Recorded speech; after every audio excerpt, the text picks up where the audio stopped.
por Yolao, su aurija e inspirador, cuyo notable papel es muy similar al de Sri Krishna en su relación con Arjuna. Véase el Bhagavad Gita, el canto del Señor. Aun cuando este magnífico trabajo pueda interpretarse como una obra bonificativa en un delta pantanoso como el del Nilo Sagrado, esta hidra polifacética es también una imagen alegórica que personifica claramente a la mente con todos sus defectos psicológicos. Como constelación, tal hidra simbólica tiene su parte delantera entre Leo y Cáncer, extendiéndose al sur hasta los pies resplandecientes de Virgo. Con carbones encendidos, Yolao quema las cabezas renacientes en lugar de las que Hércules aplasta con su masa, después de lo cual, habiendo cortado la cabeza inmortal, símbolo extraordinario del amor auténtico, la esconde bajo una roca que obviamente ha de servir como piedra filosofal de su regenerada vida exquisitamente espiritual.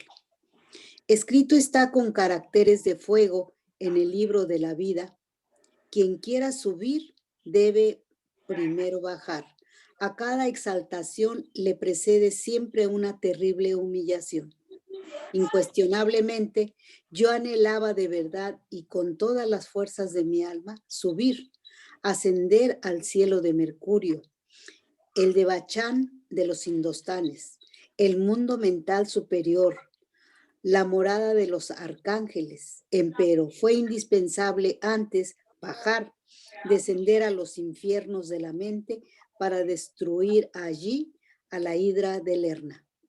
Aquellos efectos psicológicos de polifacética estructura que en los infiernos lunares había reducido a polvadera cósmica, continuaban existiendo como las abominables cabezas de la hidra fatal en los diversos repliegues de la mente.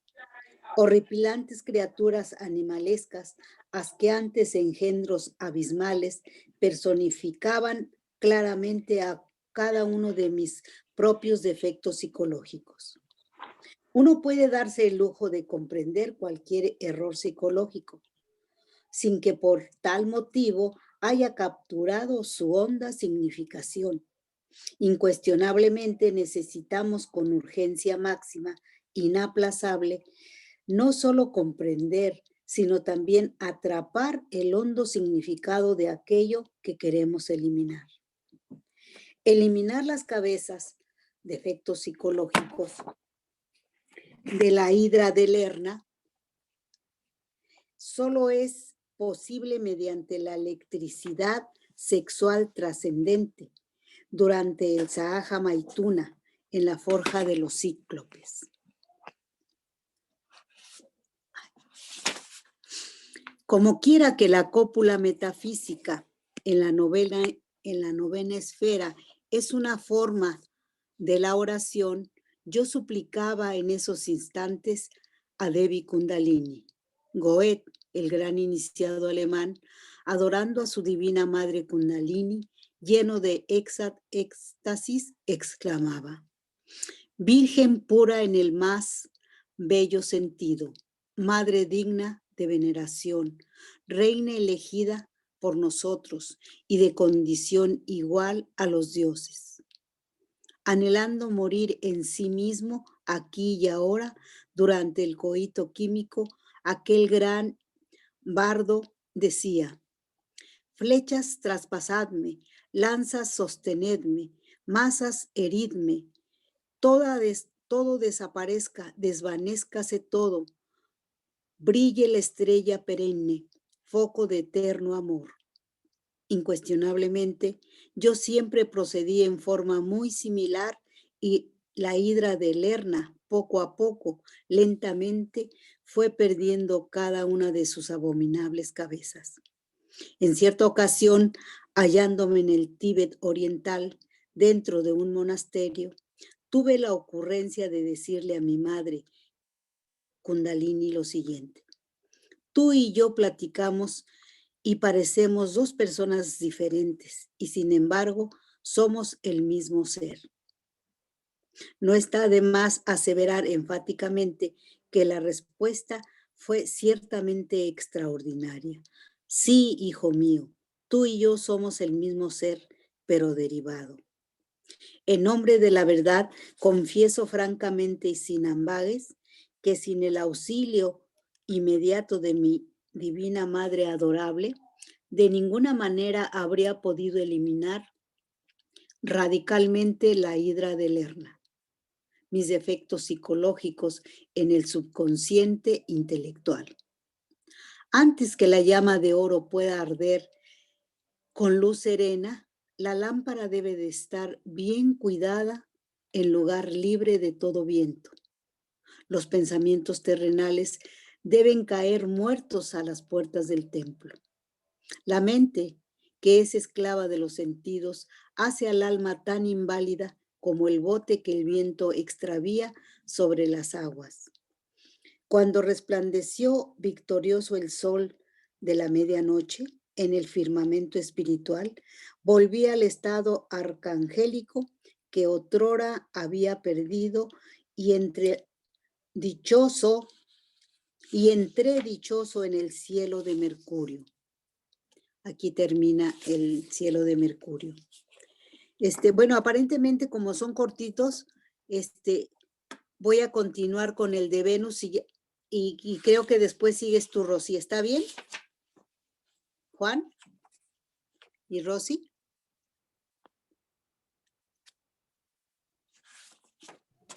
Continúa, Teresita. Sí, El cielo, sí, Teresita. El cielo de Venus. Deviene ahora extraordinaria la tercera hazaña de Hércules, el héroe solar.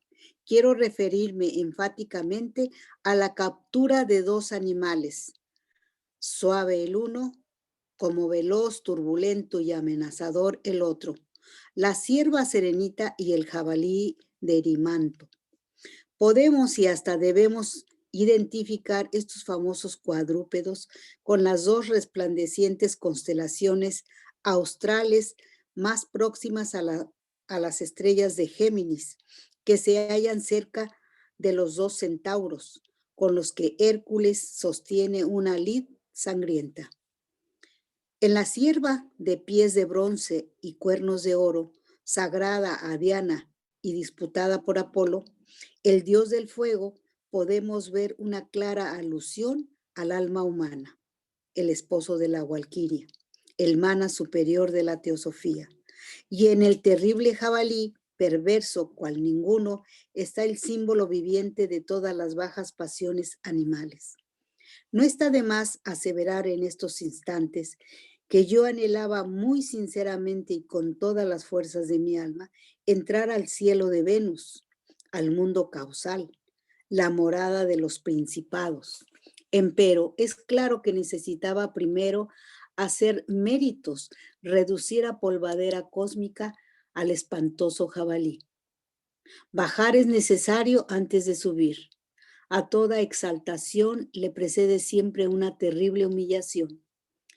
Descender a los infiernos venustos fue indispensable, urgente, inaplazable, antes del ascenso. Información previa necesitaba y esta en sí misma resultaba ciertamente apremiante, perentoria. Indicaciones precisas, extraordinarias, vinieron a mí durante la meditación. Es ostensible que el iniciado siempre es asistido. Sobre una gran tabla, muy semejante al atractivo tablón de un juego de ajedrez, en vez de las consabidas piezas del citado juego, vi muchas figuras animalescas de asqueante aspecto. Incuestionablemente, con la ayuda de mi divina Madre Kundalini, yo había eliminado defectos de tipo psicológico, ya en el mundo astral, ya en el mundo mental, empero los gérmenes causales de aquellos continuaban existiendo dentro de mí mismo, aquí y ahora. Dentro del terreno de la más pura psicología experimental, podemos asentar el siguiente enunciado. La eliminación radical de cualquier defecto psicológico fracasa absolutamente cuando no se disuelve su causa secreta. Extirpar de mi psiquis tales causas intrínsecas fue ciertamente mi tarea en los mundos infiernos venustos. Es ostensible que entonces hube de pasar victorioso por espantosas tentaciones carnales, como aquellas que sufriera el patriarca gnóstico San Agustín al pie de la cruz. El gnóstico misterio está presente en el quieto volar de la paloma y el pecado del mundo en la serpiente que muerde el pie del ángel que la doma. Sobre la eterna noche del pasado se abre la eterna noche del mañana. Cada hora una larva del pecado y el símbolo, la sierpe y la manzana.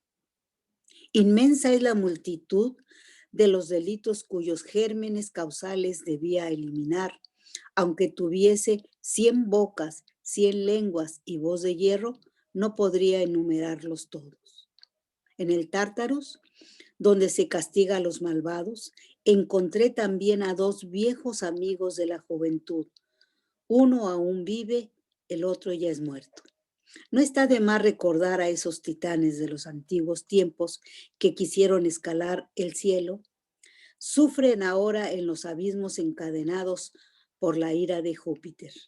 Allí también moran los insolentes Lapitas y el atrevido Ixión, que atentó contra Juno, y Piritó, que quiso raptar a Proserpina. En el mundo soterrado vive también el orgulloso Salmoneo, rey de Elida, que reclamó por sí los honores divinos, que reclamó para sí los honores divinos, siendo él un simple mortal, un vil gusano de lodo de la tierra. Momentos antes de abandonar definitivamente la morada de Plutón, vi algo espantoso, terrible, como si un descomunal monstruo gigantesco quisiese devorarse a la humanidad entera. ¡Ay, ay, ay! Posteriormente me sentí transformado entre esos infiernos atómicos.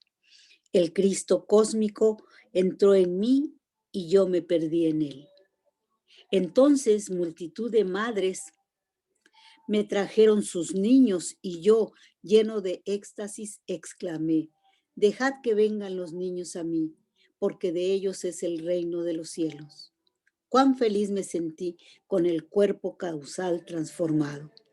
Después de bendecir a todos esos tiernos infantes, abandoné el reino mineral sumergido y penetré victorioso en el cielo de Venus, el mundo causal.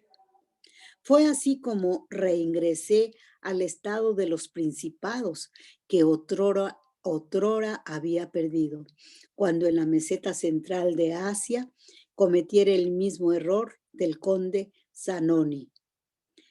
Caer rendido a los pies paradisíacos de la exquisita beldad femenina, beber el licor de mandrágoras, comer de las manzanas de oro del jardín de las Hespérides, fue ciertamente el mencionado error. Empero trabajando posteriormente con la electricidad sexual trascendente, hube de retornar al camino que otrora había abandonado.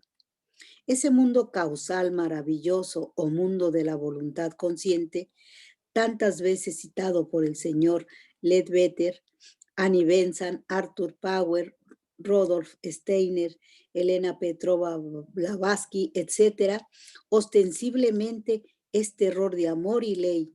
Indubitablemente el cielo de Venus no es del tiempo y está más allá de la mente. Resulta patente que la sustancia akáshica como elemento natural y vibración o tatua constituye en sí misma el fondo viviente y filosofal del mundo de causalidad cósmica. El azul eléctrico profundo resplandece maravilloso en esa región y centellea por aquí, por allá y acullá. saturándonos con una exquisita voluptuosidad espiritual indescriptible. En el mundo de las causas naturales, como un océano sin límites ni orillas, el incesante oleaje de acción y consecuencia fluye y refluye allí de instante en instante.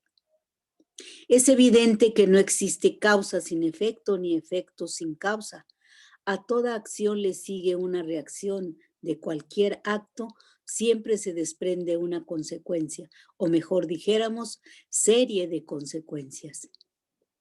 Por aquella época de mi actual existencia, recibí mucha información objetiva, demostrada y demostrable. Ejemplo, ante el orador de cierto auditorio, me presento en plena asamblea. No sé guardar compostura, meto las narices donde no debo, refuto conceptos. Resultado, el disertador, un hombre del mundo causal, se retira indignado.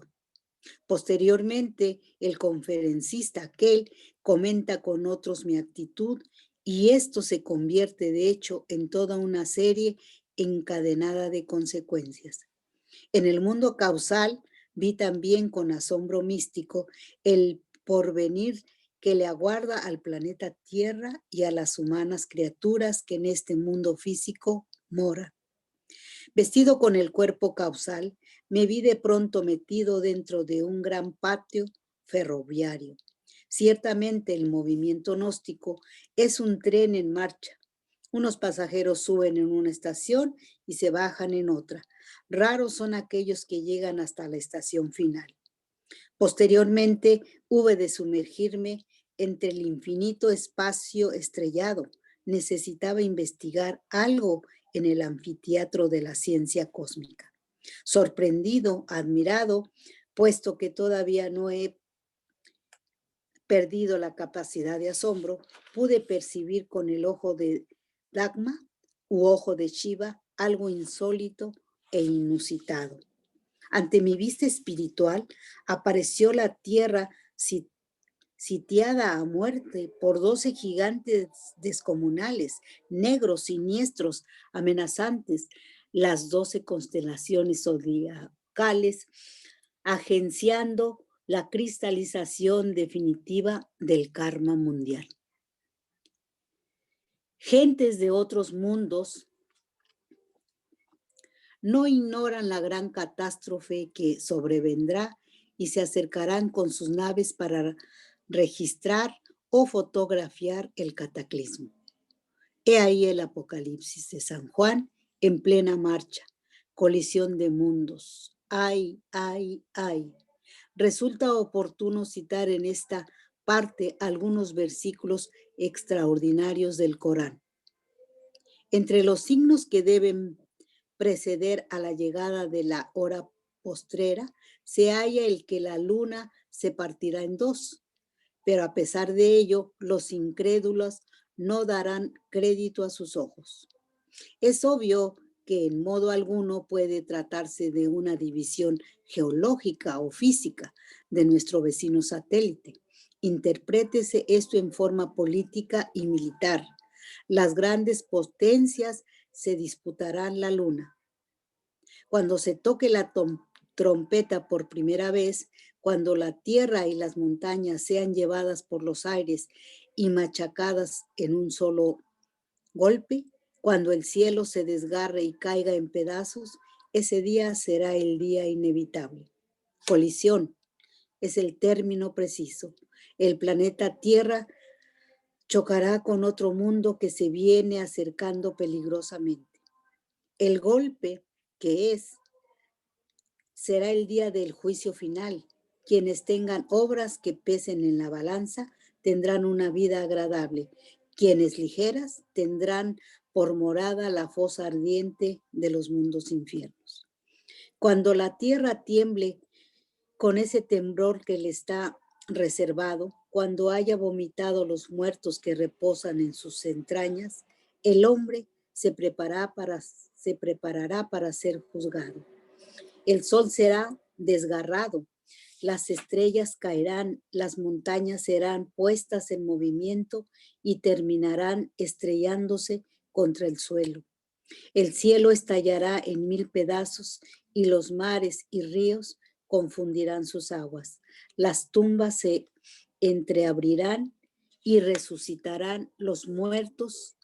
Los que hayan practicado el bien tendrán la felicidad sin límites, pero los réprobos serán también castigados sin mesura. Incuestionablemente, antes de la inevitable colisión, el excesivo acercamiento de aquella mole planetaria originará espantosas tempestades electromagnéticas. Es ostensible que la presencia de aquel mundo sideral ejerza atracción sobre el fuego líquido del interior de nuestro globo terráqueo. Entonces, el ígneo elemento buscará salida dando origen a inúmeros volcanes. Por aquellos días la tierra se estremecerá con pavorosos terremotos y horripilantes maremotos. Pueblos y ciudades caerán fatalmente como míseros castillos de naipes hechos ruinas.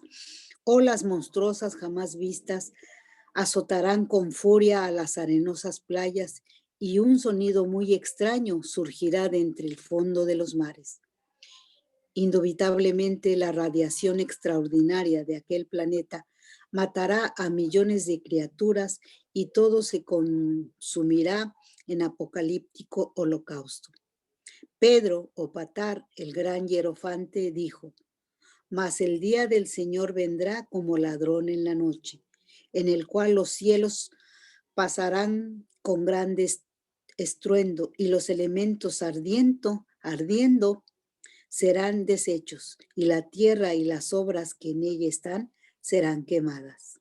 En el mundo causal, yo contemplaba con asombro místico la gran catástrofe que se avecina, y como quiera que esta es la región de la música inefable, la visión fue ilustrada en la corriente del sonido.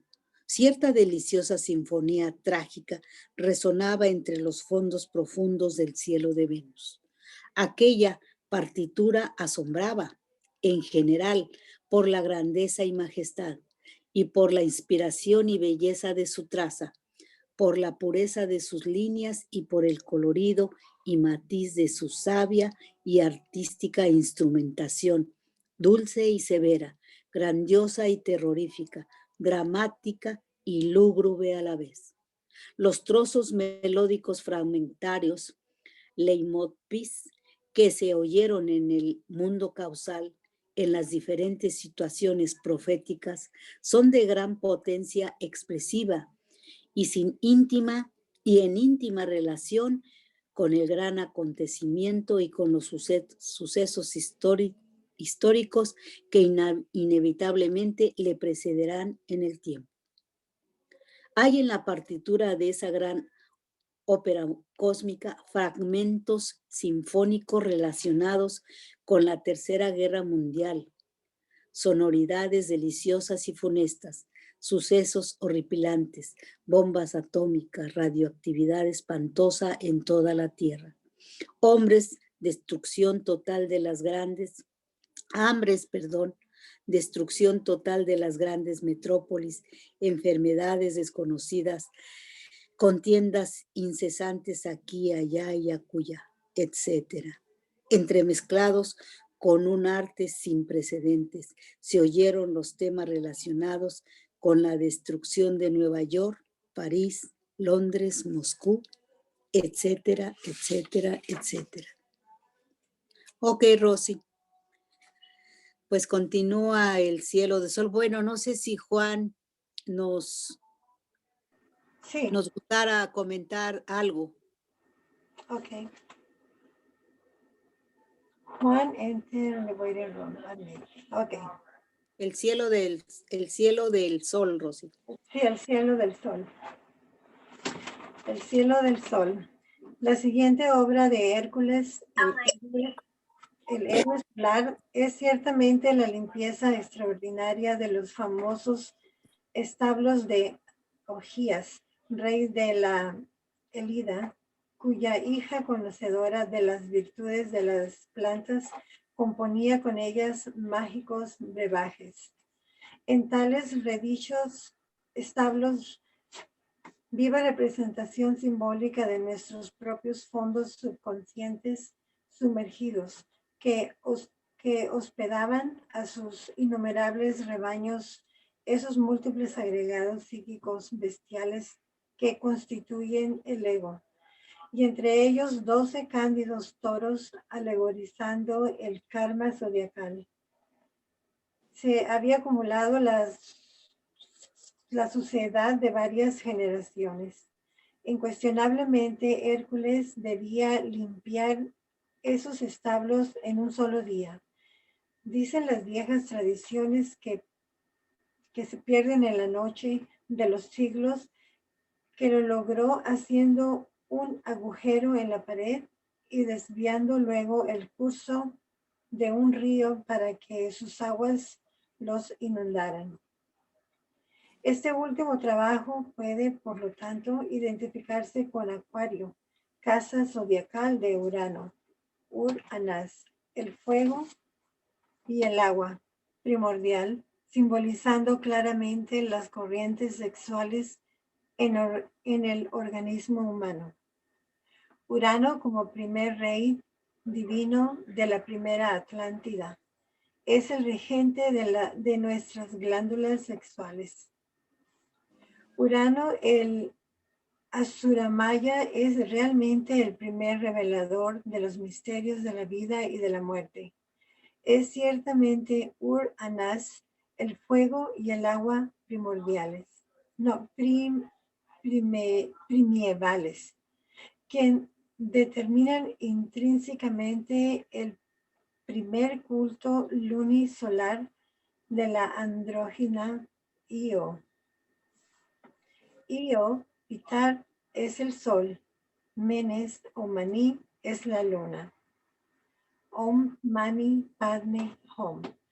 Como mantra de inmenso poder esotérico, tiene su equivalencia en los dioses Sol y Luna, en el seno del sagrado loto, surgido milagrosamente de las aguas espermáticas del primer instante.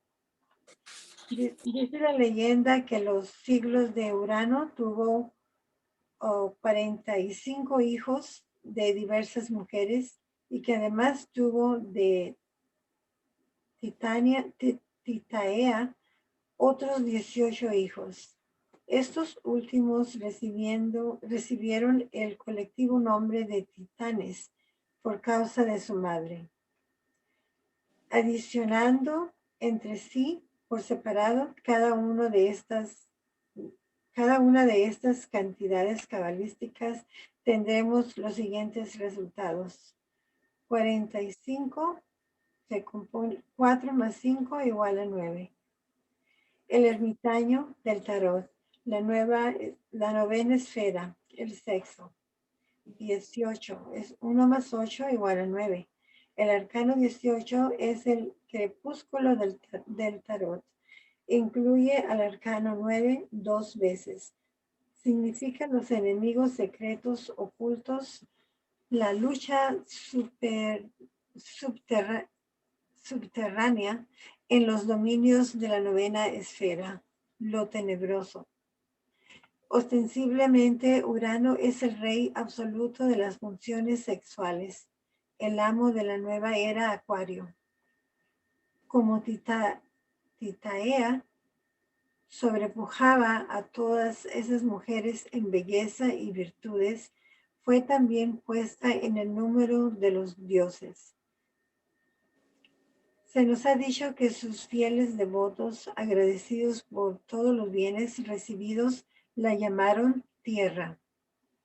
En nombre de la verdad, he de confesar francamente y sin embargues que el cuarto trabajo resultó para mí tremendamente difícil. Empero hube de pasar previamente por una delicada prueba. En un viejo parque de la ciudad me vi a mí mismo platicando con una noble dama, alguien que Sin lugar a dudas, fue ciertamente una gran amiga. Muy juntitos nos sentamos en un escaño, sintiendo entre ambos un gran amor. Por un instante parecíamos dos enamorados, pero de pronto me acordé de mi divina madre Kundalini y entonces desvié esa corriente del amor hacia adentro y hacia arriba, hacia mi madre adorable. En esos momentos exclamé con las fuerzas de mi alma, este amor es para mi madre. Así fue como Hércules desvió el curso de un río para que sus aguas inundaran los establos de Augías. El que tenga entendimiento, que entienda, porque aquí hay sabiduría. Incuestionablemente estaba metido dentro de las entrañas minerables del sol en los infiernos solares. Cuán limpios me parecían los mundos sumergidos del astro rey, infiernos sin almas en pena, sin demonios, qué maravillas. Es ostensible que entre los vivientes, en las vivientes entrañas del resplandeciente sol, no podrían vivir los demonios, jamás resistirían estos últimos las potentes vibraciones de ese astro. Cuando me hallé encerrado dentro de uno de los simbólicos establos de Augías, lo encontré completamente limpio y sin animales de ninguna especie. Entonces comprendí. Quise salir, pero la puerta estaba herméticamente cerrada. Ábrete, sésamo, grité con todas mis fuerzas. En esos instantes, las puertas se abrieron como por encanto, y entonces penetré en un segundo establo. Lo hallé tan limpio como el primero. Ábrete, sésamo, grité otra vez, y cuando se abrieron las puertas, penetré en el tercer establo. Ostensiblemente, este también estaba limpio y hermoso. Ábrete, sésamo, grité por cuarta vez. Y cuando se abrió la puerta, traspasé el umbral de una brillante mansión solar. Lo que vi en el fondo del santuario fue algo maravilloso e inusitado. Oh dioses, allí sentados en sus tronos me aguardaban Osiris, Isis, Horus. Avancé hasta ellos y posternándome les adoré. En esos instantes sentí en mí sus bendiciones. Tres aspectos de mi ser, pero derivado, así lo comprendí, y esto merece una explicación. Uno de nuestros rituales gnósticos esotéricos dice textualmente lo siguiente: Osiris, el archihierofante y el archimago, nuestra mónada particular individual, poderoso emperador, responde al hijo suplicante. Isis, el desdoblamiento de Osiris, la duada mística, Devi Kundalini, madre dignísima, responde al hijo suplicante. Horus, el Cristo íntimo, responde al peregrino suplicante. Ellos me recibieron y entré victorioso en el cielo del sol, en la morada de las potestades en el mundo búdico o intuicional. Entonces reconquisté mi lugar entre esas divinales criaturas. Glorioso estado conscientivo que otrora había perdido. Hasta aquí. Muy bonito. ¿Continúo con el cielo de Marte? Sí, continúa, por supuesto, por favor. Ok. Tú nos dices cuando te canses o que quieras que te ayudemos, ¿eh? Muy bien.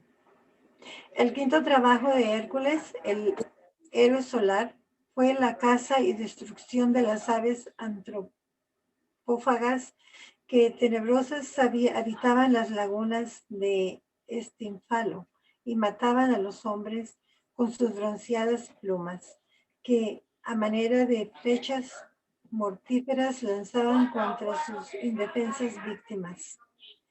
Ostensiblemente, esta labor se halla íntimamente relacionada con la constelación de Piscis, casa de Neptuno, del señor de la magia práctica.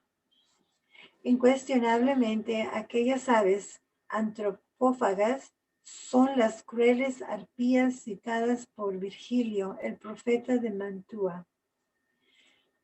Para bien de la gran causa por la cual todos nosotros, los hermanos del movimiento gnóstico, estamos luchando, voy a transcribir ahora algunos párrafos de la Eneida. Nos acercamos a las islas estrófadas que se encuentran en el mar Jónico y en las que habitan las inmundas arpías, brujas horripilantes, jinas negros, monstruos con cabeza y cuello de mujer, que antes eran hermosas doncellas, pero ahora están transformadas en furias y su contacto corrompe cuanto tocan. Las capitaneas, la execrable, Seleno, y provista de lenguas garras, tienen siempre en el rostro la palidez del hambre. Sin pensar en ellas, arribamos a aquella tierra y apenas desembarcados, encontramos un rebaño de vacas hermosas y relucientes que estaban pastando sin que nadie las cuidara. Hambrientos como estábamos, no tardábamos en sacrificarlas para saciar nuestro apetito con su carne fresca, pero cuando estábamos en el mejor del banquete, bajaron de los montes las arpías, brujas, entre paréntesis, graznando como cuervos y batiendo las alas, y aproximaron a nuestra comida sus bocas inmundas. La carne se corrompió y el hedor infestaba el aire. Entonces creíamos que nos sería imposible huir de ellas, y cambiamos de lugar, refugiándonos cerca de unas cuevas apartadas de la playa.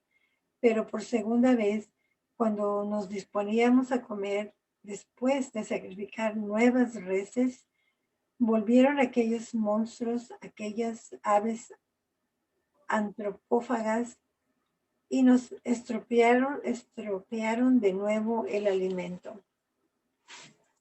Lleno de coraje, mis hombres se dispusieron al ataque y armaron arcos y jabalinas para exterminar a tan horribles seres, pero su piel no se dejaba atravesar por el bronce y sus flancos eran invulnerables.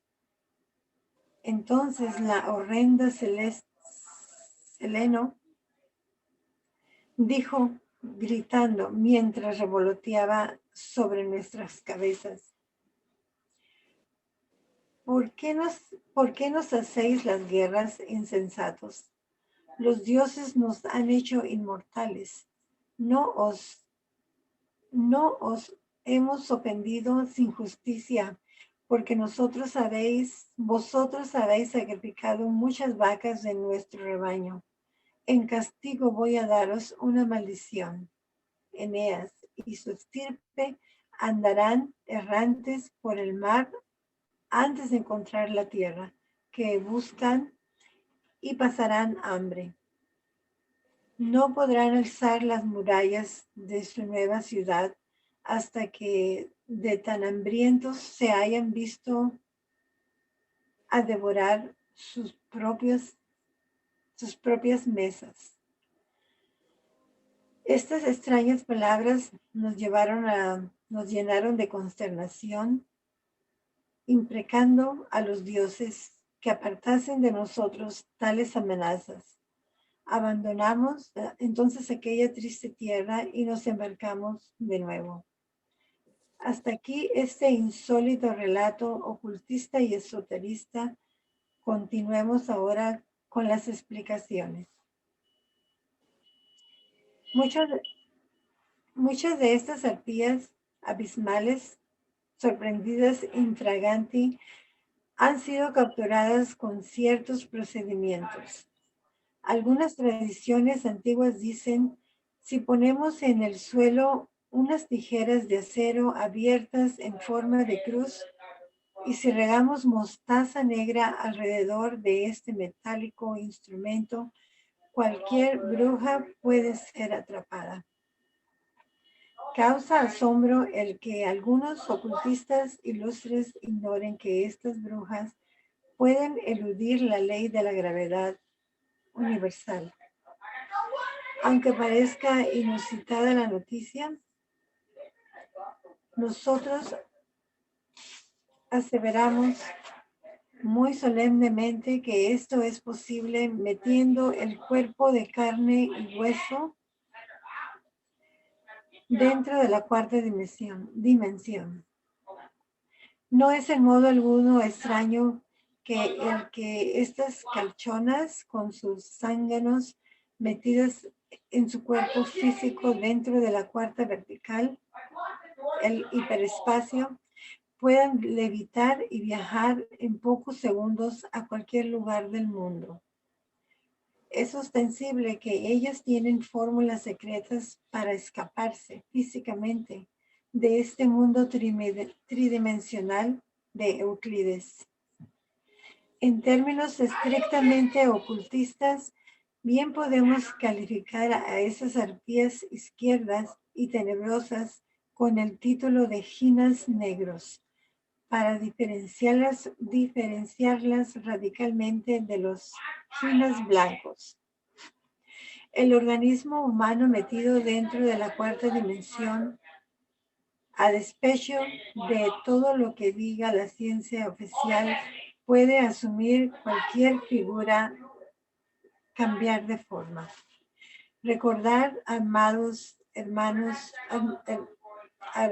recordad, amados lectores, a la execrable Seleno y sus inmundas arpías, horrendos pajarracos de las islas estrófadas en el mar Jónico. Una tarde cualquiera, no importa la fecha, ni el día, ni la hora, sentado al pie de las rejas dentro de mi vetusto calabozo, estudiaba una obra esotérica. El sol se ocultaba entre los rojos incendios del ocaso y la luz vespertina se esfumaba lentamente. De pronto algo insólito sucede. Escucho junto a mí una carcajada estruendosa, sarcástica, burlona, marcadamente femenina. Se trata de una de esas aves antropófagas que habitaban las lagunas del Estínfalo, una calchona, una bruja de mal agüero, una mujer de izquierdos aquelarres. La perversa huye y se esconde entre las pavorosas tinieblas de los mundos infiernos.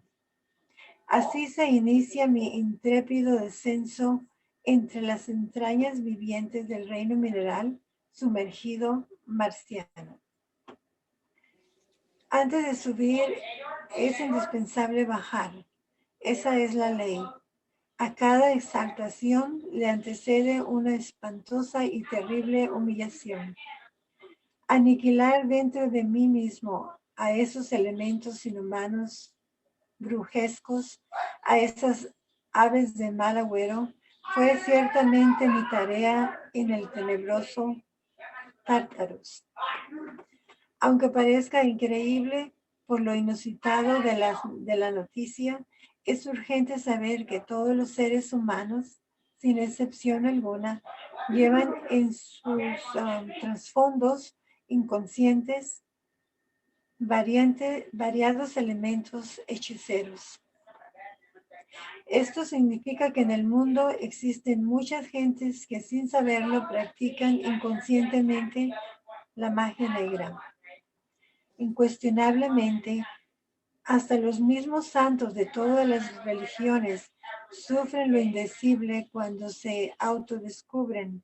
Entonces pueden verificar por sí mismos el crudo realismo de esos elementos inhumanos que ostensiblemente están obligados a eliminar de sus psiquis.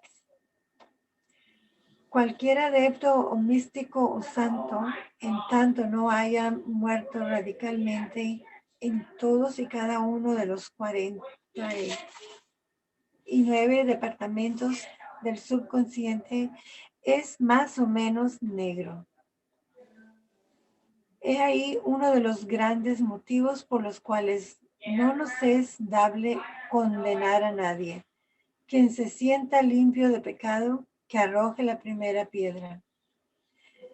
En aquella época de mi vida fui atacado incesantemente y en despiadada forma por las siniestras aves que habitan las lagunas del Estinfalo. En los mandingos, salones de tenebrosos aquelarres dentro de los infiernos marcianos, asombrado descubrí a muchos hermanos de la rocallosa senda. Tratábase de agregados brujescos ostensiblemente ignorados por sus humanas personalidades.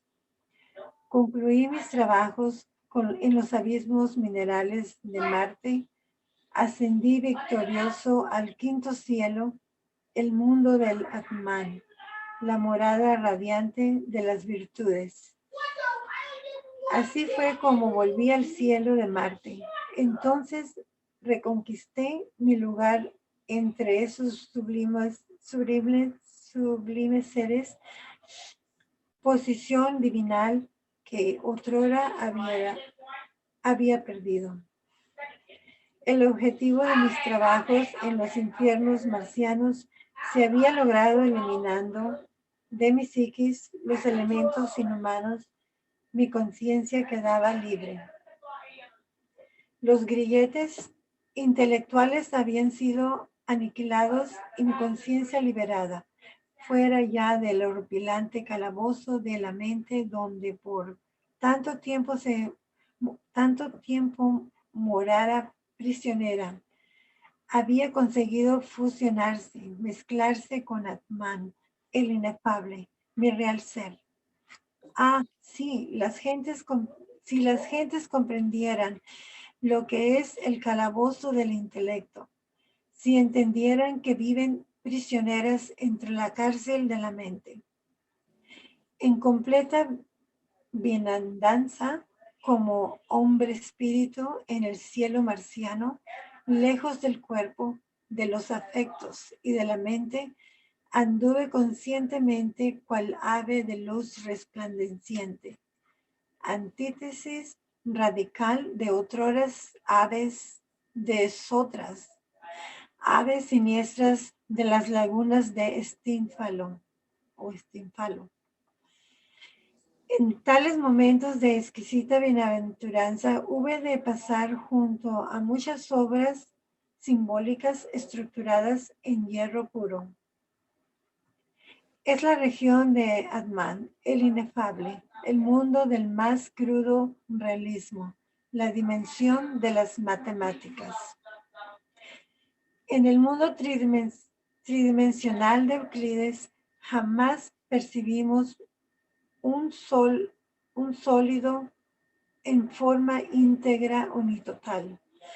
Aquí solo vemos en forma subjetiva ángulos, superficies, etc.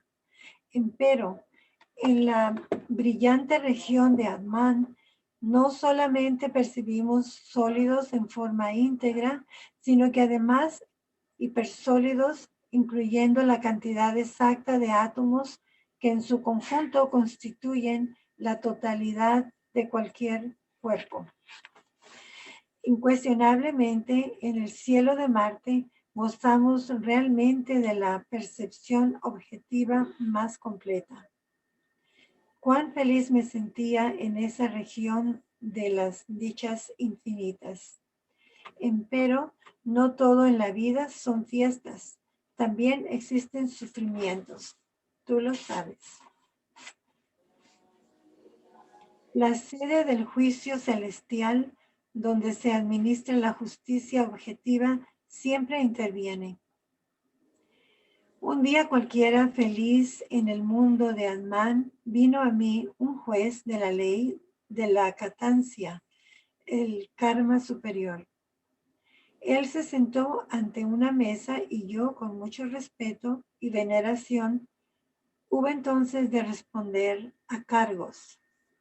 Usted ha criticado a muchos en sus libros, dijo el jerarca. Soy combativo por naturaleza, respondí en forma enfática. Se le condena a 7 días de prisión. Tal fue la sentencia. He de confesar francamente y sin embargues que al escuchar la sentencia estuve un poco cínico. Se me pareció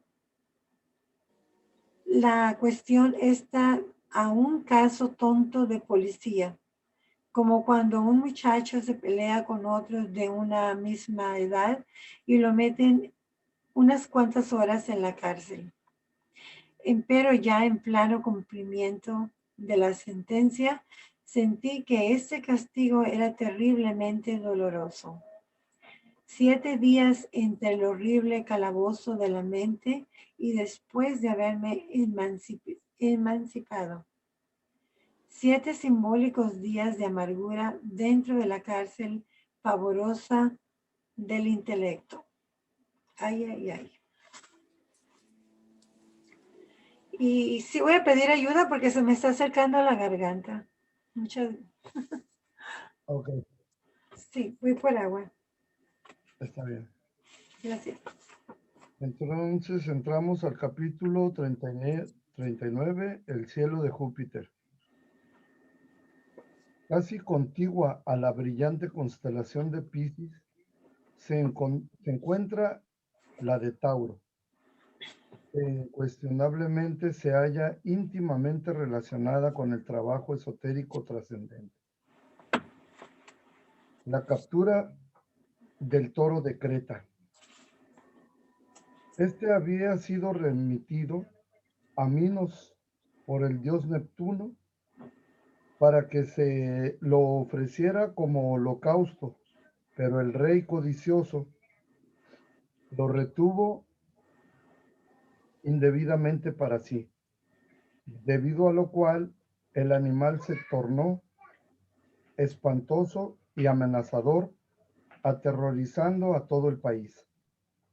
Dice la leyenda de los siglos que Hércules, el héroe solar, obtuvo así fácilmente el permiso para apoderarse de él, encadenarlo y arrastrarlo por mar hasta Micenas. Es ostensible que el trabajo relacionado con los infiernos jupiterianos se haya plenamente alegorizado con la sexta hazaña de Hércules. No está de más en estos renglones recordar al primer Júpiter de la teogonía griega, padre de todos los dioses, señor del universo y hermano de Urano, Ur-Anas, es decir, del fuego y el agua, primitivos.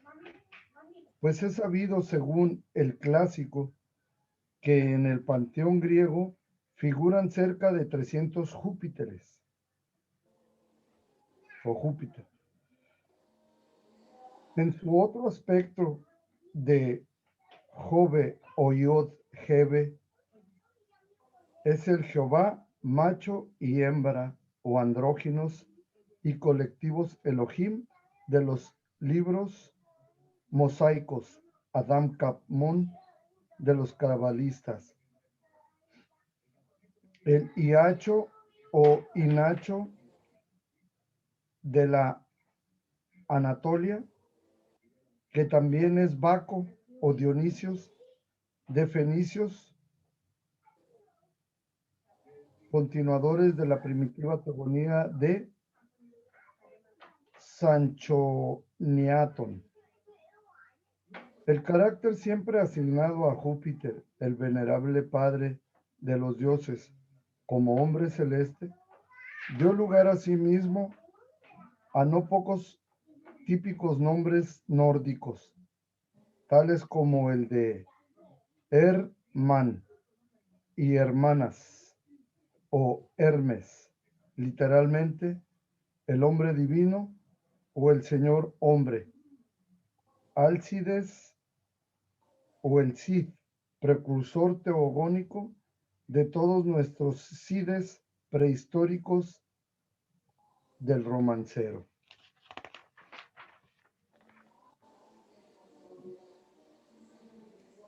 Incuestionablemente, Júpiter en el Punjab y en el Rajasthan es el Hari Kulas o Hércules, el señor solar, el prototipo de la raza de Sol, el Hari Mukh de Cachemira, o sea, el Sol en el horizonte de la vida. Júpiter o Io Pitar, es decir, el padre de Io, es el espíritu divino de toda aquella antigua hueste de creadores que al reencarnarse en cuerpos con sexos opuestos, dio lugar a la fábula griega de los amores de Júpiter con la Virgen Io, entre paréntesis, Io, la cual fue transformada en ternera celeste o vaca sagrada de los orientales, para así escapar a las iras de Juno. Júpiter y su vaca de Io nos facilita el significado de otra porción de nombres arcaicos, tales como el mismo de Gerión o Ferión, el que lleva las vacas, el de Hiperión, Bósforo, literalmente el conductor de la vaca, lo mismo que Gautama, el Buda. Así, la hueste de los señores o Elohim, Júpiter, se hallan simbolizados por el hierograma sexual de Io. Es ostensible que tienen docenas de nombres en cada lengua y un centenar o millar de mitos por cada nombre de estos en su lengua respectiva. Toda esta legión inefable de seres divinos, todos estos Elohim constituyen en su conjunto el Dios único y sin nombre de los tertercios, el auténtico Júpiter sublime de los antiguos tiempos.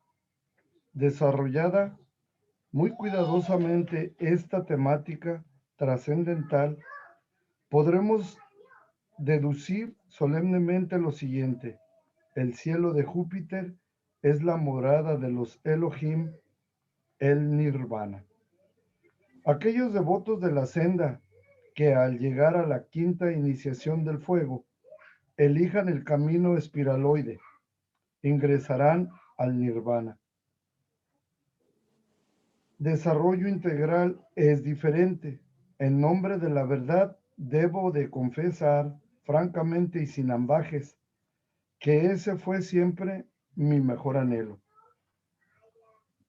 El pleno desenvolvimiento de todas mis posibilidades superlativas, nirvánicas, en toda la presencia de mi ser cósmico, fue mi aspiración. Empero, es incuestionable que antes de subir debemos bajar. A toda exaltación le antecede siempre una espantosa y terrible humillación. Encadenar al simbólico toro de Creta fue realmente una tarea a seguir, y esta en sí misma me pareció horripilante. Por aquella época de mi actual existencia, muchas tentaciones sexuales me asediaban inclementes en el tenebroso Tártarus.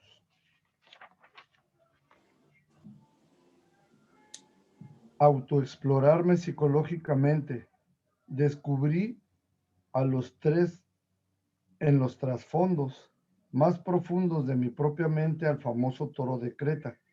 Lo vi, sí, negro, descomunal, gigantesco, amenazante y provisto de agudos cuernos.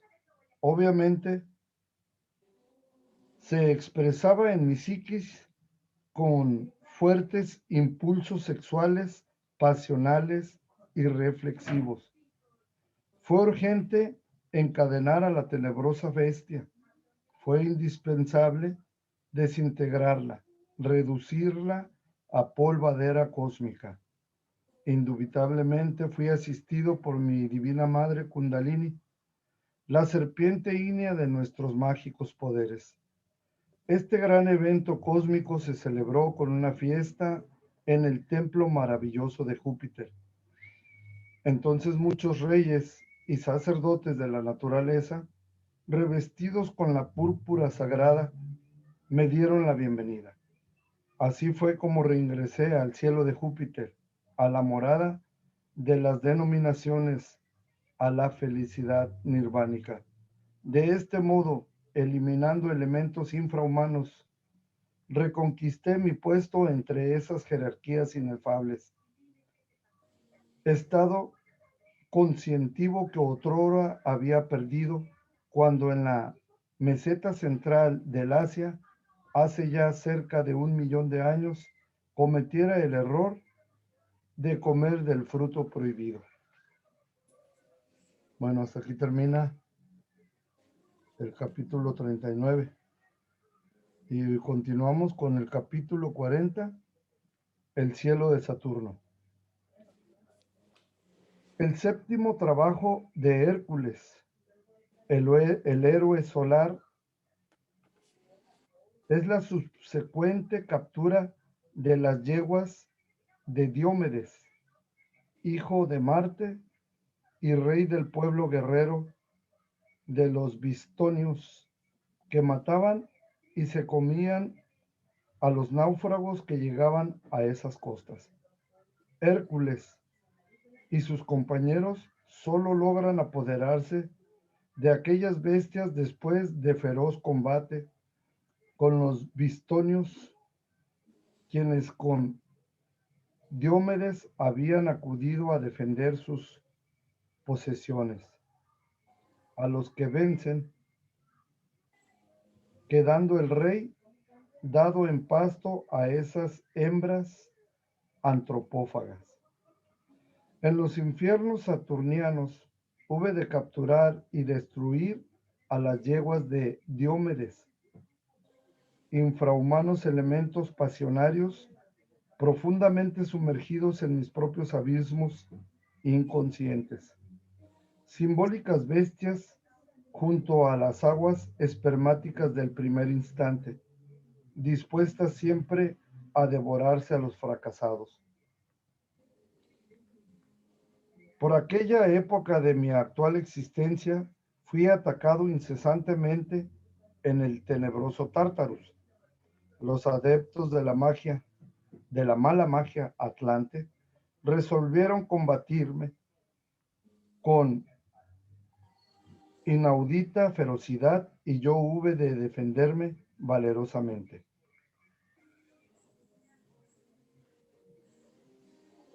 Núbiles damas adorables, bellezas malignas, exquisitamente peligrosas me asediaron por doquiera. Incuestionablemente en los saturnianos infiernos experimentamos, vivenciamos, revivimos los terrores atlantes. Hércules, como dice Aeliano, varias historias, libro BC 3, limpió la tierra y los mares de todo género de monstruosidades, que no de monstruos, venciendo al necromante Briario, el de los 100 brazos, en uno de sus célebres trabajos o triunfos sobre la mala magia atlante que se había enseñorado de toda la tierra. Hércules, el verdadero Krishna ario del Mahabharata.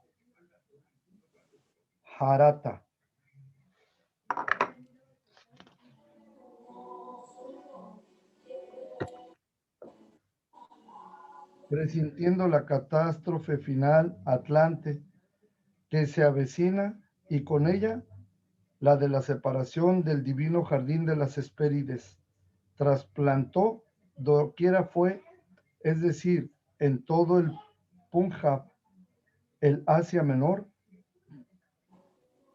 la Siria, el Egipto, Grecia, Italia, Germania, las Islas Británicas, España, Mauritania y aún América, bajo el nombre de Quetzalcóatl, la serpiente blanca luminosa, el simbólico árbol iniciático que a todos estos países les salvará de la catástrofe.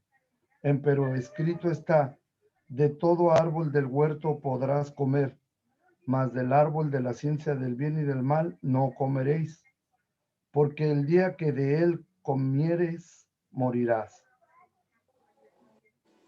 Embriagarnos con el aroma delicioso de la fruta prohibida es indispensable, así lo enseñó Hércules. A la vista de la barrera del océano infranqueable para el hombre, Hércules, lleno de titánica rebeldía, tendió su arco contra el sol, como si fuese a herirle para detenerle en su ruda carrera allende el océano, en el que él se iba a sepultar y hacia donde él no podía seguirle. Pero el dios Apolo le mandó que se estuviese quedo y paciente, porque solo con la paciencia infinita se puede realizar el magnus opus de la gran obra. En premio de lo cual le regaló un vaso de oro, el Santo Grial, resplandeciente símbolo eternal del útero o yoni femenino. Es incuestionable que la saeta de Hércules no es sino la piedra magnes, el falo o lanza de Longinus, el cinturón romano, aquella con la cual éste hiriera el costado del Señor, la misma pica santa mediante cuyo poder secreto Parsifal sanara la herida en el costado de Amfortas.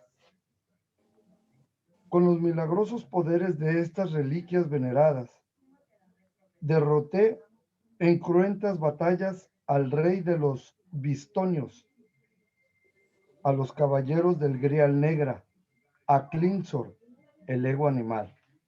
Finalizado el saturnino trabajo en la morada de Plutón, fui entonces transportado en el Eidolon a la tierra solar de los Hiperbóreos. Esa es la isla de Avalion, la mágica región Ginas donde habitan los dioses santos. Sublime isla de Apolo, tierra firme en medio del océano de la gran vida libre en su movimiento. A. Si el emperador Federico en medioevo hubiera realizado en sí mismo el misterio del Grial, el misterio hiperbóreo, es indubitable que entonces habría vuelto a florecer en forma espléndida el árbol seco del imperio. Es ostensible que el reino del Grial habría reaparecido maravilloso dentro del mismo sacro imperio romano. La senda de la vida está formada con las huellas de los cascos del caballo de la muerte. No es posible realizar en sí mismo el misterio hiperbóreo sin haber sido antes juzgado en la vasta sala de la verdad, justicia. No es posible realizar dentro de sí mismo el misterio del Grial sin haber sido pesado antes el corazón del difunto en el platillo de la balanza que lleva la verdad, justicia. No es posible la autorrealización íntima del ser sin haber sido declarado muerto en la sala de la verdad, justicia. Dice la leyenda de los siglos que muchos iniciados viajaron en el pasado hasta el país de hermano Juan, la tierra solar, para recibir cierta consagración esotérica mágica muy especial. Estos hermanos de la Orden de San Juan en la isla de Apolo Solar están bien muertos. No es pues extraño el que yo también hubiese tenido que viajar hasta la tierra de luz o tierra solar. En el vestíbulo glorioso del Sanctam Saturnial, ante los regios seres, sentado hube de contestar ciertas preguntas. Los dioses santos tomaron notas en un gran libro. En esos místicos instantes surgieron en toda la presencia de mi ser cósmico algunas remembranzas. Ah, yo había estado allí antes y en el mismo lugar santo, ante los tronos venerables, hace muchos millones de años, por la época del continente Mu o Lemuria.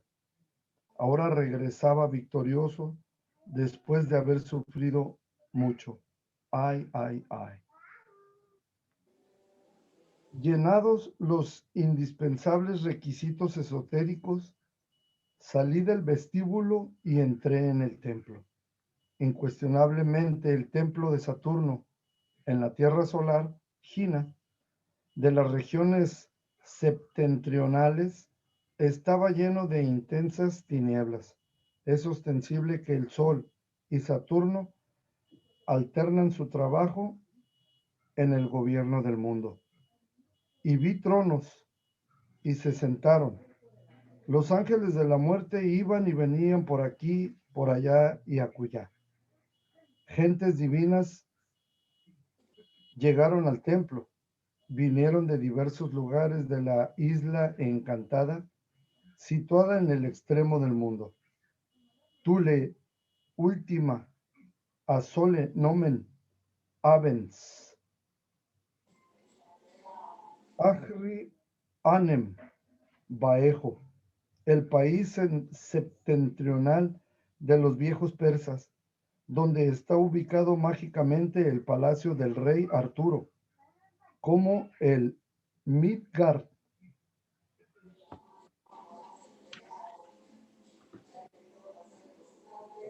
La resplandeciente residencia sacrosanta de los Haces, los señores inefables del norte. Oh Maat, heme aquí que llego a ti. Déjame pues contemplar tu radiante hermosura. Mira mi brazo, se levanta en adoración a tu nombre sacrosanto.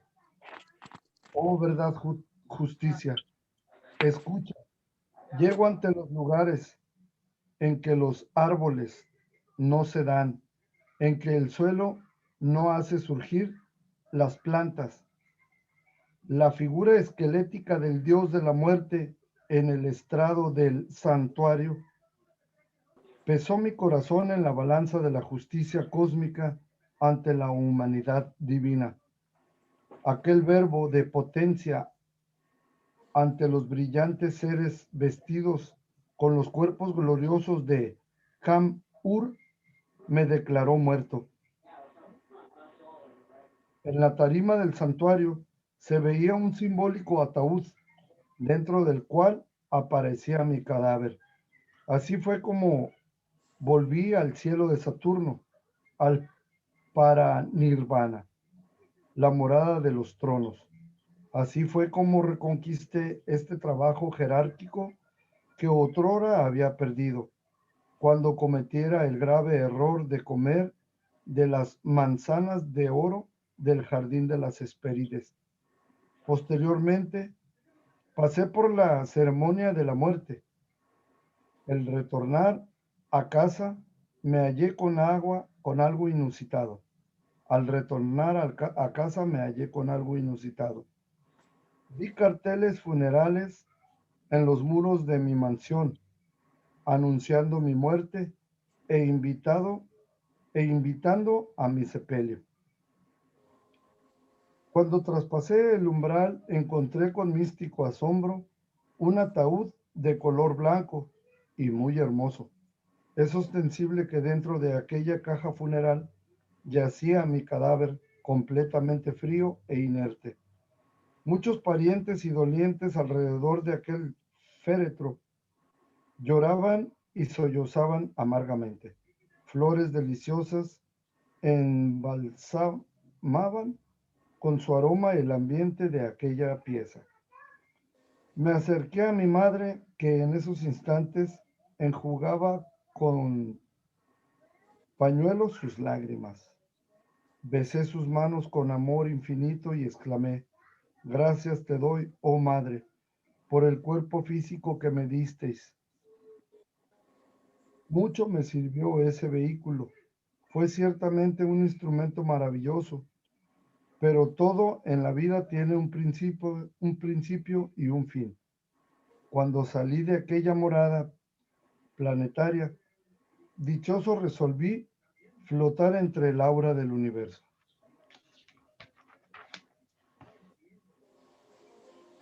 Me vi a mí mismo convertido en un niño, sin ego, desprovisto de los elementos subjetivos de las percepciones.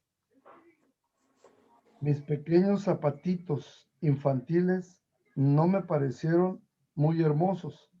Por un momento quise quitármelos, mas luego me dije a mí mismo: Él me vestirá como quiera. En ausencia del mortificante intelecto que a nadie hace feliz, solo existía en mí el más puro sentimiento. Y cuando me acordé de mi anciano padre y de mi hermano Germán, me dije: ellos ya murieron. Y al recordar a todos esos dolientes que dejaba en el valle doloroso del Samsara, exclamé: ¿familia? ¿Cuál? Ya no tengo familia. Sintiéndome absolutamente desencarnado, me alejé con la intención de llegar a un remoto lugar donde debería ayudar a otros. En tales momentos de místico encanto me dije: por mucho tiempo no volveré a tomar cuerpo físico. Posteriormente sentí que el cordón de plata, el famoso antacarana, el hilo de la vida, todavía no se había roto. Entonces hube de regresar al cuerpo físico para recontinuar con el duro bregar de cada instante. Bueno, no sé si continuamos o si Juan tiene algo que decirnos. Creo que sería bien hasta aquí, Luis Miguel, ya son las 9:30. Ahora sí que aprovechamos al máximo. No sé si se percataron de que no se cortó. Entonces, aquí estamos al pendiente. Espero y esto Bueno, le...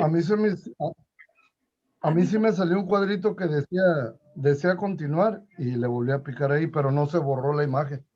Sí, el continuar era porque estoy grabando la presentación el día de hoy para compartirla a través de YouTube y volvérselas a tener grabada para cada vez que ustedes las quieran escuchar. Por ejemplo, María Consuelo estuvo mandando mensajes de que pues no le fue posible conectarse, pero que sí, por favor, le podíamos mandar la grabación y que ya lo iba a tomar en cuenta para poderlo estudiar, para leer, para meditar. Y pues si alguien tiene algún comentario sobre, pues avanzamos bastante el día de hoy, avanzamos Sí. bastante, son varios los cielos que se estudiaron. Si alguien quiere hacer algún resumen o algún comentario, pues se puede hacer ahorita, ¿verdad? No, pues nada más agradecer, ¿verdad? Por continuar con este trabajo. Sí. Teresita, Rosa María. No, yo también que suave, qué bueno que regresamos a estudiar otra vez. ¿Y cómo te fue con tu computadora, Teresita? No pude entrar. Aquí, perdón, aquí estoy con el teléfono, pero ya mañana alguien me va a instruir. Ok, yo creo que a lo Y mejor va a gracias, ser. muchas gracias por darme todas las indicaciones que tú me diste, que hice algo, pero ya mañana va a estar el asunto concluido. Sí, yo creo que te va a faltar Muchas gracias, conectar Juan. lo que es la cámara y la No, ya está conectado. y el micrófono también, ok. Ya están conectados, sí. Sí, Bueno, nada pues, más me falta ahí, yo se supone que ingresé ahí ya como miembro de Zoom, pero sí, algo falló ahí, pero a lo mañana va a mejor estar bien ya. te manda alguna configuración a tu correo electrónico para que Puede ahí le ser. puedas dar seguimiento. Pero sí, ya cuando tengas, pues ya tenemos ahí ya para que entres a través de tu computadora. Bueno, Claro, pues entonces les dejo grabada esta información. En cuando pueda lo subo a YouTube, se lo mando en el grupo de WhatsApp para que lo tengamos ahí al pendiente. Y si surge alguna pregunta, alguna duda, pues la vamos reflexionando y aprovechamos para hacer nuestras prácticas. Y si todo nos sale bien, pues nos vemos el próximo miércoles. Yo lo que cabe de mi persona, me toca trabajar estos días por la mañana, ya que voy a seguir en un entrenamiento, pero acompañado de un instructor, pero ya con pasajeros. No es mi horario oficial, nada más es para cubrir ese requisito y ya después de eso pues me dan un horario, pero mientras hasta ahorita sé que sí hay la posibilidad de que vaya a estar con ustedes en la reunión del próximo viernes. Entonces, Muy bien. algo más que te quiero enseñar, Rosa María, es que cuando está la reunión y tú eres la anfitriona, Sí. tú vas a una parte donde dice más, y ahí donde dice más, hay Sí. una parte donde tú le pones grabar.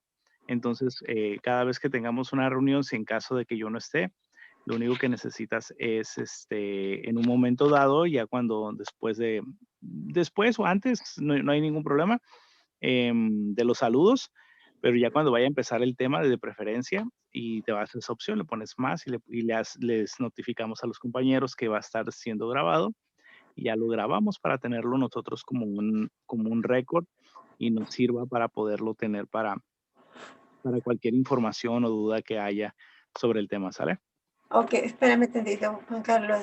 Ya lo hice, ya le estoy checando aquí el más y nomás dice Meeting Settings. Ok, a ti no te aparece ahorita porque creo que yo estoy como anfitrión, pero mira, te voy a hacer anfitrión ahorita. Ajá. Y aquí al hacerte anfitriona, entonces te va a aparecer, a ver. Revísalo. No, permíteme. Ujú. Dice Todavía. Mudo, Sí, no, pues dice recording, se está grabando, ¿no? porque ya se está grabando, así es. Y ya tú tienes ahí el control de ponerle pausa. Por ejemplo, de que tengas ganas, no sé, de gritar o algo, pues le pones pausa y ya gritas, ya te desahogas si quieres, o igual si quieres grabarlo, no hay ningún problema. No nos Ok. vayas a espantar, Rosy. Entonces, Mejor no. ahí tienes el control para grabar. Eso se sube en una nube. Entonces ya en esa nube ya lo que hago yo es lo bajo a la computadora y de la computadora lo transfiero. Lo que yo hago cuando entro aquí en la casa con la computadora, pues lo bajo directamente a la computadora y ya no lo edito mucho, la verdad. Los videos de nosotros no los edito porque, pues, si se dan cuenta, son bien sencillos, nada más es lo que es la lectura, algunas reflexiones, algunos puntos que exponemos y pues no es nada así como para editarse, pero después de esos mismos videos puede salir material editable, ¿verdad? Algunos párrafos interesantes donde podamos estudiar. Sí, otra pregunta, Carlos, perdón. Si, si a mí me tocara poner esa opción de grabar, ya nomás así lo dejo y no hago nada de, tú vas a hacer lo que es subirlo a esa nube, tú lo vas Solito se sube. Ya nada más lo único que tú haces es terminar la reunión y ya la grabación se va a ir es grabar. directamente a la nube. Sí, ¿Se cortó? perdón, la Oh, grabación se va ok. a ir directamente a la nube. Así es. Ah, muy bien, muy bien. Sí, tú no tienes nada que hacer, nada más es parar o grabar y tú cuando termines la reunión le pones salir y terminar reunión y ya Sí. se termina todo. Entonces, no sé, a lo mejor Luis no vaya a estar el próximo viernes, entonces imagínense, por ejemplo, el viernes que él no va a estar, ya esa grabación le sirve, Sí. le mandamos ahí en el grupo de WhatsApp y para que no tenga que cargar con toda esa información su teléfono, nada más accede a la página de YouTube y ahí en YouTube pues ya va a estar el acceso directo para que él pueda estar ahí adentro. ¿Qué les parece? Ah, muy Muy bien. bien, muy bien. Pues muchas gracias y buenas noches y pues considero que enhorabuena sobre tu triunfo de esta vez y pues no queda más que nuestros mejores deseos para tu diario vivir, ¿eh? Muchas Así gracias. es, Muchas gracias. Y así vamos es. a tomar muy en cuenta esas frases del maestro Samael, que a toda exaltación le precede una humillación. Y pues Así, mientras nosotros estemos trabajando en esa parte de nuestro ser que es Marta, la humildad, pues yo creo que podemos ir alcanzando esas ujú, metas que tenemos, ¿verdad? Porque Sí. cuando lo hacemos desde la vanidad, desde el orgullo, desde la envidia, desde el egoísmo, en apariencia a veces podemos lograr ciertas cosas, pero internamente a veces van huecas las situaciones. Entonces vamos a dar la oportunidad a nuestro ser que de él vaya saliendo todo, ¿verdad? Para que amén. podamos llegar a esas alturas que él nos necesita. Entonces, esa es la verdadera exaltación que necesitamos. Sí, Entonces, así es. Así es. gracias, queridos compañeros. Muy buenas noches. Paz Buenas inmerencial. noches, paz Así es. inmerencial. Buenas noches. Muchas gracias. Entonces,